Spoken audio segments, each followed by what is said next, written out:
প্রিয় দর্শক, আসসালামু আলাইকুম। 3 নেক্সাস মিডিয়া থেকে আমি হানিফ রাজা বলছিলাম। সবাইকে স্বাগতম।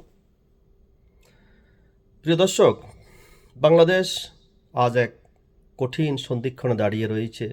বাংলাদেশের আজকে দুইটা শক্তি। গতকাল আন্তর্জাতিক অপরাধ ট্রাইব্যুনাল যে রায় দিয়েছে এবং শেখ হাসিনার এবং প্রাক্তন স্বরাষ্ট্রমন্ত্রীর মৃত্যুদণ্ড ঘোষণা করেছে, এরপরে বাংলাদেশের আর কোনো দ্বিতীয় বা তৃতীয় কোনো শক্তি নেই। এটা স্বাধীনতার পক্ষের শক্তি এবং স্বাধীনতার বিপক্ষের শক্তি। পৃথিবীতে একমাত্র দুইটি দেশ রয়েছে। প্রথম দেশ হলো গানা, যেখানে যেই দল স্বাধীনতার নেতৃত্ব দিয়েছিল তাদেরকে ব্যান করেছিল এবং সেই ব্যানের সাথে সাথেই সেখানে গৃহযুদ্ধের সূচনা হয়েছিল। এবং বাংলাদেশে দ্বিতীয় দেশ, যেখানে যে দল স্বাধীনতার নেতৃত্ব দিয়েছিল তাদের কার্যক্রম নিষিদ্ধ করা হয়েছে এবং সেই দলের প্রধানকে মৃত্যুদণ্ডে দণ্ডিত করা হয়েছে। এরপরে বাংলাদেশের আর কোনো তৃতীয় কোনো শক্তি নেই। স্বাধীনতার পক্ষের শক্তি এবং স্বাধীনতার বিপক্ষের শক্তি, এবং সেই শক্তি যুদ্ধ কালকে থেকে শুরু হয়ে গেছে। আপনি বিশ্বাস করেন আর না বিশ্বাস করেন, প্রিয় দর্শক, আমি জানি যে আওয়ামী লীগ একটি গণতান্ত্রিক দল এবং তারা গণতন্ত্রের জন্য আজীবন সংগ্রাম করে এসেছে। কিন্তু যখন বাংলাদেশের এই পরিস্থিতি দাঁড়ায়, তখন এখানে সশস্ত্র আন্দোলন ছাড়া আর কোনো অপশন তাদের কোনো খোলা নেই। আমি অবাক হব না যদি বাংলাদেশের এই অবস্থানের পর আওয়ামী লীগ তার অবস্থান পরিবর্তন না করে। কারণ আওয়ামী লীগের তো এখন আর হারানোর কিছু নেই। আওয়ামী লীগের সব স্মৃতিচিহ্ন তারা মুছে দিয়েছে। হাজার হাজার মানুষকে হত্যা করেছে, ধানমন্ডিকে ভেঙ্গে গুড়িয়ে দিয়েছে, বাংলাদেশের প্রত্যেকটা স্বাধীনতার চিহ্নকে তারা ধুয়ে মুছে দিয়েছে এবং শেষ পর্যন্ত বাংলাদেশের প্রধান দল, স্বাধীনতার দল, সেই দলের প্রধানকে তারা অবৈধ ট্রাইব্যুনালের মাধ্যমে, যেখানে তার কোনো অধিকারকেই প্রাধান্য দেওয়া হয়নি, তাকে উকিল নিয়োগ করতে দেওয়া হয়নি, এবং যে ট্রাইব্যুনাল প্রথম থেকেই জামাত শিবিরের যত উকিল, জামাত শিবিরের যত নেতা এই ট্রাইব্যুনালের পেছনে জড়িত। প্রিয় দর্শক, বাংলাদেশের আজ থেকেই শুরু হলো সশস্ত্র আন্দোলন।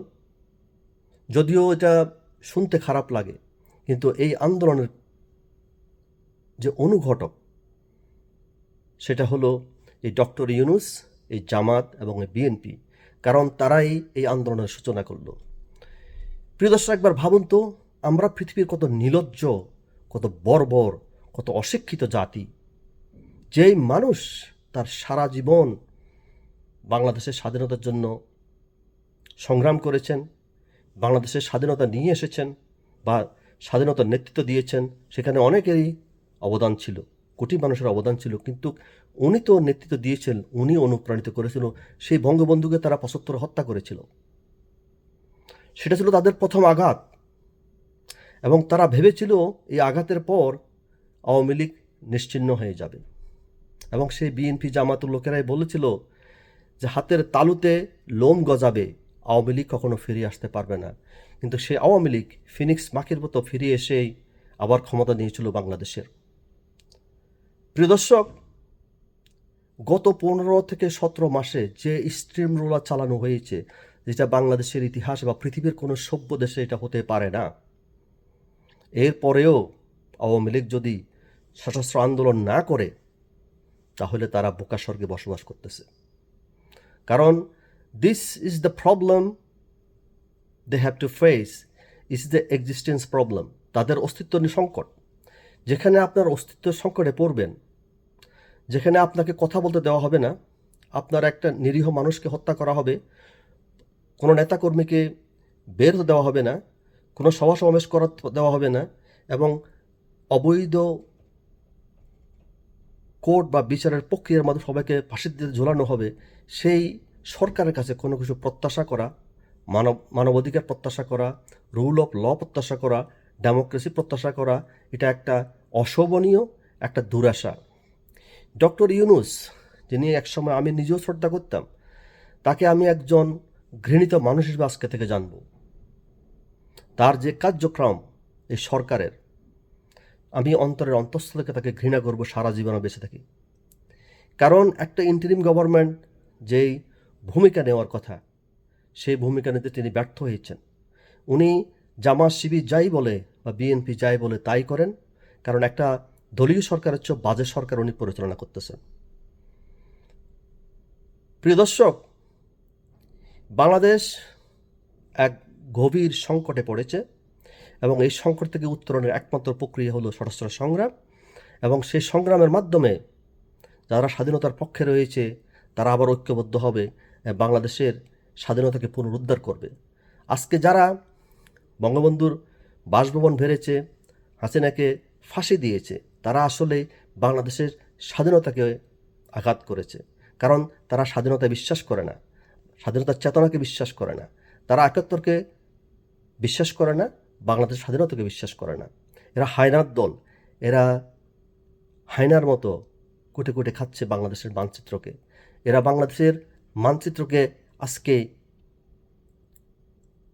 কলঙ্কিত করেছে, এবং এই কলঙ্কের দায়, এই কলঙ্কের ভার এই ইউনুসকে বহন করতে হবে, এবং বর্তমানে যেই সেনাবাহিনীর প্রধান ওয়াকারুজ্জামান তাকে বহন করতে হবে।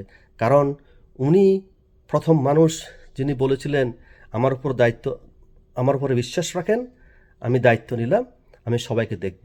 এই তার দেখার নমুনা।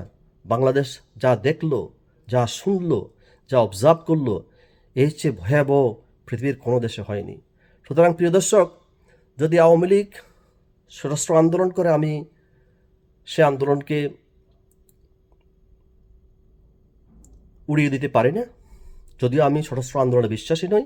বাট আমি আশা করব আওয়ামী লীগ তার যেই গ্রাসরুট লেভেলের সমর্থন রয়েছে, তাদের অস্তিত্ব সংকট টিকিয়ে রাখার জন্য তাদেরকে তাদের অবস্থা পুনর্ব্যক্ত করতে হবে। যদি সশস্ত্র আন্দোলন না করে, তারা এই অবস্থায় বাংলাদেশে টিকে থাকতে পারবে না।